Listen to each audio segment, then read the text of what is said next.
एक movement Ahir regiment की लंबे समय से चल रही है।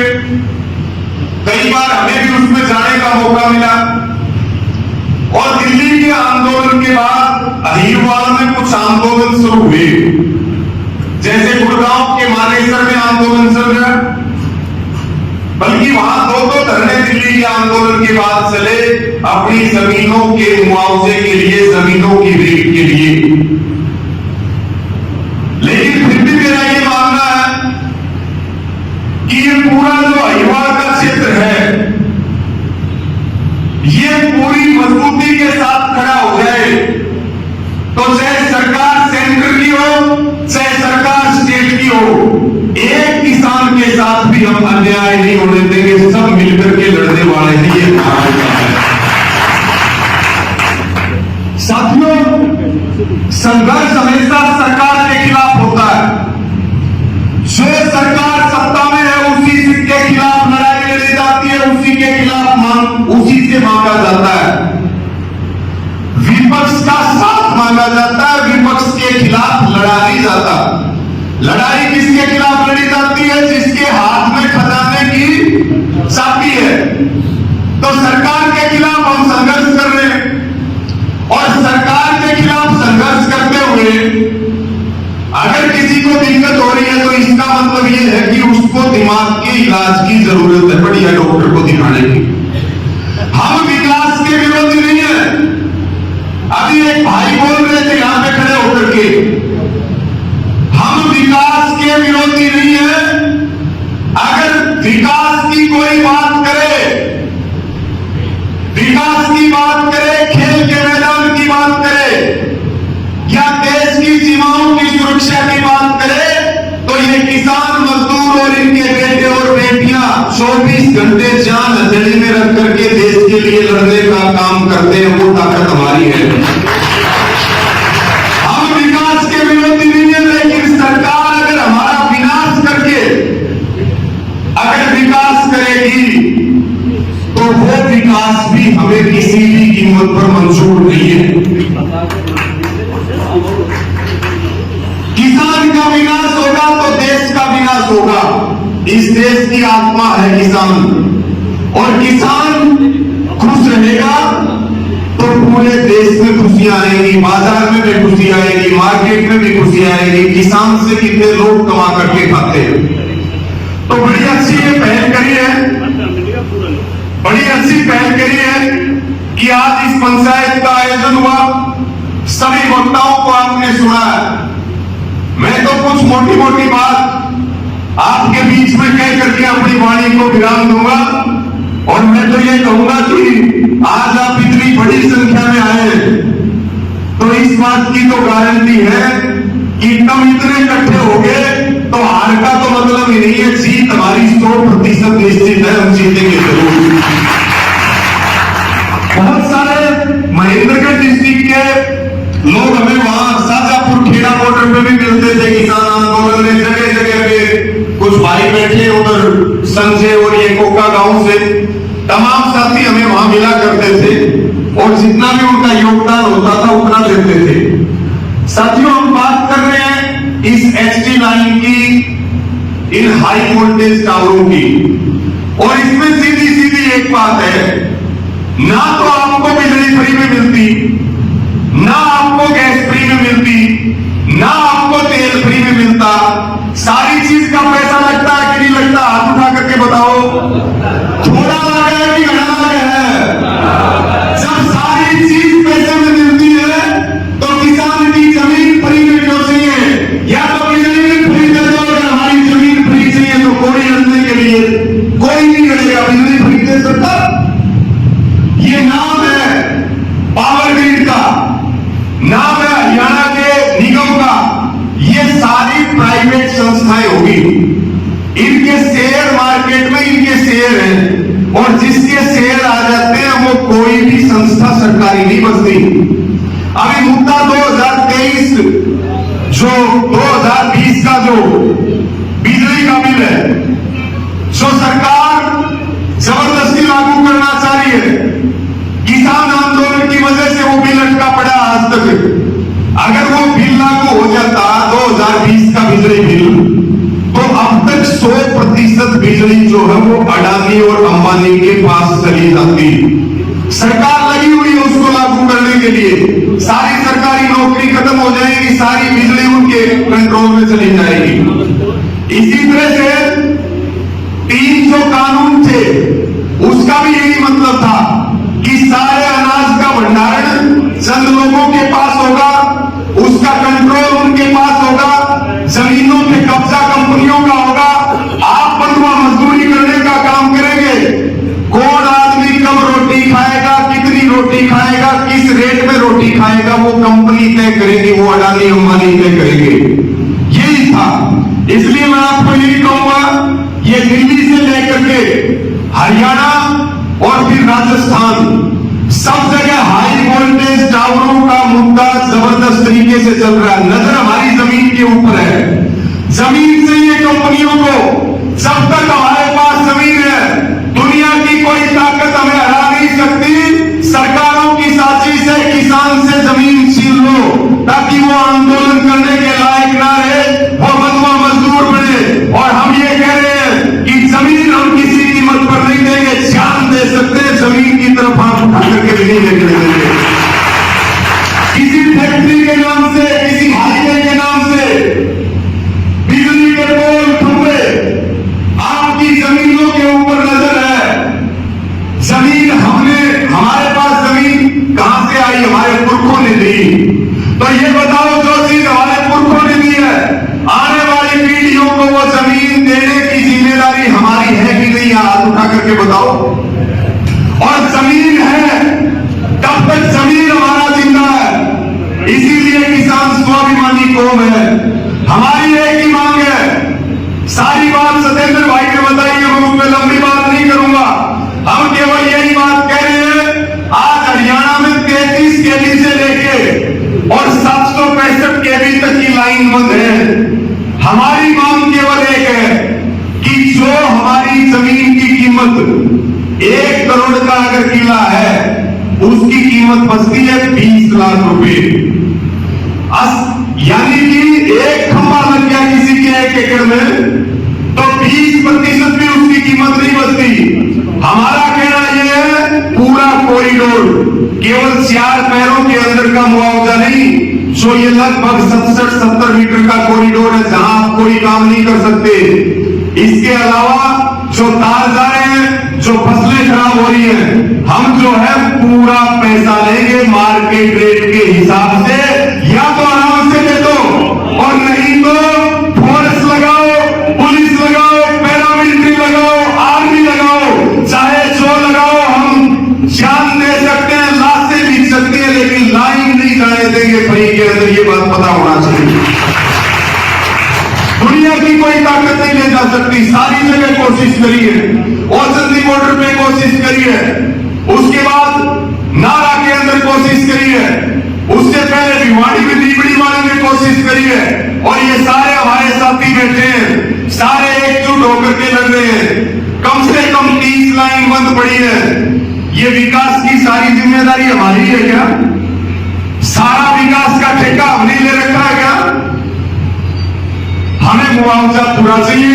हमारा एक ही संकल्प है, ये टावरा का इतना बड़ा काम है, एक खेत में 1 टावर लग गया, एक बाप के 2 बेटे हैं, उस टावर वाली जमीन को कोई नहीं देता। और ये केवल 1 लाइन नहीं आती, ये दूसरी, तीसरी, चौथी, 5वीं, ये तो राग आता है। एक बार राग हंसिया जब जो हमें न्यू मेरा पाठ दिया भाई, पोते लोग हैं तो दूसरी, तीसरी, चौथी, 5वीं, 6ठी आती रहे। भाई हमारी जमीन बर्बाद हो रही, हमारे खेत में खतरा खड़ा हो गया, मुआवजा मिलेगा तो कम से कम हम आगे का रास्ता अपना निकालेंगे कि नहीं निकालेंगे? ये 2-2, 3-3, 4-4 लाइन आ जाएंगी, खेती कहां करोगे? इसलिए आपके यहाँ पे लगभग आधा दर्जन गांव में काम बंद हुआ है। सारी ये टीम क्रांतिकारी है जितनी आपके बीच में आ रही है। चिंता करने की जरूरत नहीं है, अपना खुट्टा मजबूत रखियो, पहले पैसे गिरवाएंगे और उसके बाद लाइन ले जाने देंगे। यही हमारा आंदोलन का असली लक्ष्य है। इसके साथ में साथियों, मैं तो आपसे कोई यही आश्वासन और भरोसा दे रहा हूं 24 घंटे आपके लिए खड़े। आप आधी रात को भी याद करोगे तो हम आपको सबसे आगे खड़े मिलेंगे, उसके बाद आपका नंबर आता है, हम सबसे पहले आगे खड़े मिलेंगे। चिंता करने की जरूरत नहीं, काम नहीं होने देना। एक ही काम करना है, काम किसी कीमत पर बिना मुआवजे के नहीं होने देना है। और कोई जबरदस्ती करे फिर सबको सूचना दे दो, कोई राजनीति करके तोड़ने की कोशिश करे आंदोलन को, उससे सावधान रहो। बहुत सारे ठेकेदार बन जाते हैं इसमें कि आ जाओ मैं समझौता करवा देता हूं, तो उन ठेकेदारों से भी हमें बच के चलना पड़ेगा। और अब तो ये पूरी मूवमेंट बढ़ गई, इसमें ये खेतड़ी से आ रही है लाइन, खेतड़ी से लेकर के और नरेला तक, तो ऐसे बहुत सारी लाइनें रुकी पड़ी। और ये तो बिजली की लाइन है। हमने जो है तेल की पाइपलाइन भी रोक रखी है, जो गुजरात के मुद्रा से लेकर के और पानीपत रिफाइनरी सारी हरियाणा के 3 जिलों में उस लाइन का काम भी बंद है। गैस की पाइपलाइन भी रोक रखी है। सारे प्रोजेक्ट, अगर सरकार हमारे नुकसान की भरपाई नहीं करेगी तो जो भी प्रोजेक्ट सरकार का आएगा उस प्रोजेक्ट को रोकने का काम करेंगे। इनके बाद आईएमडी में काम चल रहा है मेवात में, 6 जुलाई की पंचायत है, बाद 6 जुलाई की पंचायत है, 6 जुलाई को वहां पर भी काम बंद करेंगे। काम बंद होगा तब आपकी कोई बात सुनेगा। इसके साथ में बहुत सारे ऐसे मुद्दे हैं किसानों के। अभी जो करंट में हमारे मुद्दे चल रहे हैं, एक बार हाथ उठा करके मुझे बताना, ये तो बात होगी हमारी एचटी लाइन की, लेकिन बार बार बात करने का मौका नहीं मिलता। भावांतर भरपाई योजना का जो 300 रुपए प्रति क्विंटल का जो पैसा आना था, यहां कितने किसान ऐसे बैठे हैं जिनके पैसे आज तक नहीं आए? हाथ उठा करके बताओ, एक बार हाथ उठा करके बताओ। जो हमारे प्रधान है उनके भी नहीं आए। यानी कि 300 रुपए प्रति क्विंटल और 10 क्विंटल के हिसाब से 3000 रुपए प्रति एकड़, वो हमारा मुद्दा है कि नहीं, ये बताओ। अगर हम अपना भावांतर भरपाई का पैसा मांग रहे हैं तो कोई अपराध कर रहे हैं क्या? सरसों की पेमेंट बहुत सारे किसानों की अब तक बाकी पड़ी है। अगर हम उसकी बात कर रहे हैं तो कोई गलत बात है कि सही बात है? अगर इसमें हमें पंचायत करनी पड़े, इकट्ठा होना पड़े तो तैयार हो कि नहीं हो? हाथ उठा करके बताओ। कितने किसान ऐसे हैं जिनके ट्यूबवेल कनेक्शन पेंडिंग पड़े हैं, जो कई सालों से चक्कर काट रहे हैं? एक बार हाथ उठा करके बताओ। आपको 5 साल होगी, 6 साल होगी ट्यूबवेल कनेक्शन का आप इंतजार कर रहे हो, लाखों रुपया आपने भर दिए, कनेक्शन मिलना चाहिए कि नहीं मिलना चाहिए? ये तो वो सरकार है जो पैसे भी ले लिए और जूते भी तुड़वा रही है, चप्पल भी तुड़वा रही है, मानसिक तनाव भी दे रही है, आपकी फसल भी खराब कर रही है, उसके बाद भी हम सवाल ना करें। इसके साथ में साथियों 2023 का जो बीमा क्लेम है कपास का, वो कितने किसानों का बाकी है? एक बार हाथ उठा करके बताना। अरे कई तो शर्मांदा हाथ खाओ, 15 लाख ना हो खाते सर। यानी कि बीमा क्लेम का पैसा, उसके बाद में आगे के बीमे के लिए नई कंपनी नहीं आई। बीमा कैसे करोगे? कपास की फसल आंधी तूफान से खराब होगी। हमारी लड़ाई ये है, हमारी लड़ाई मुद्दों की है, हमारी लड़ाई भ्रष्टाचार के खिलाफ है, हमारी लड़ाई उन बच्चों के लिए है जिन्होंने नीट की तैयारी की, सालों तक तैयारी की, अपने खून पसीने की कमाई को मां बाप ने बहा और उसके बाद उनके साथ धोखा हुआ। अगर हम उसके खिलाफ बोल रहे हैं तो हम सही है कि गलत है? हाथ उठा करके बताओ। अगर हम किसान को एमएसपी की बात करते हैं, अगर हम किसान की कर्ज मुक्ति की बात करते हैं तो हम सही है कि गलत है? महेंद्र पिट वालों, एक बार हाथ उठा करके बात बताओ। हमारी लड़ाई आज बीजेपी है तो बीजेपी के खिलाफ चलेगी, कल को किसी दूसरी पार्टी की सरकार आएगी उसके खिलाफ चलेगी। सरकारें आती रहेंगी, सरकारें जाती रहेंगी, लेकिन ये किसान जिंदा रहना चाहिए, ये जमीन बचनी चाहिए, देश का स्वाभिमान बचना चाहिए।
अभयराम यादव जी और सारे जो हमारे सरपंच है न्यांगल हरनाथ के राजेंद्र यादव जी वहां बैठे सरपंच साहब, आपको सारे जो हमारे प्रधान हैं, सारे जो सरपंच हैं और सारी जो पंचायत है, इसको इस बात का वादा करते हैं आपको कि जो पगड़ी आपने मेरे या हमारे जिस भी साथी के सिर पे रखी है, हम गर्दन कटवा देंगे, लेकिन आपकी पगड़ी किसी कीमत पर झुकने नहीं देंगे। हम आपसे दूर नहीं है। मेरे को जब हमने सोशल मीडिया पे मैसेज डाला कि कल बंदरगढ़ जाएंगे, हरियाणा के 20 से ज्यादा जिलों के साथियों के मैसेज आए, उनके फोन भी आए, और हमारी आदत है हम जो बात कहते हैं मुंह पे कहते हैं, रात में आंख डाल करके कहते हैं। सबने हमें कहा कि भाई हरियाणा बंदरगढ़ वालों से दूर नहीं है, लेकिन बंदरगढ़ वाले भी दूरी अगर मिटा लेंगे तो हम भी आगे बढ़ेंगे और सब मिलकर के अपने हरियाणा और देश का विकास करेंगे। मुद्दा कोई जाति का नहीं है, कोई धर्म का नहीं है, राजनीतिक लोगों के मुद्दे हैं। हम किसान हैं और हमारा खून एक है, हम मिलकर के लड़ाई लड़ेंगे, अंतिम सांस तक लड़ेंगे। ये भरोसा और यकीन आप दोनों हाथ उठा करके सबको दिलाने का काम करें। आप एक आवाज देंगे, हम चल करके आएंगे, और हम एक आवाज दें तो आप चल करके आना। और कितना हम तो उस कौम में पैदा हुए हैं जिसने अंग्रेजों से लड़ाई लड़ी। अभी राव तुलाराम जी का हमने जिक्र किया, हम उस कौम में पैदा हुए हैं जिनका काम ही बलिदान देना है। हमारा काम ही संघर्ष करना है और हम संघर्ष करते रहेंगे।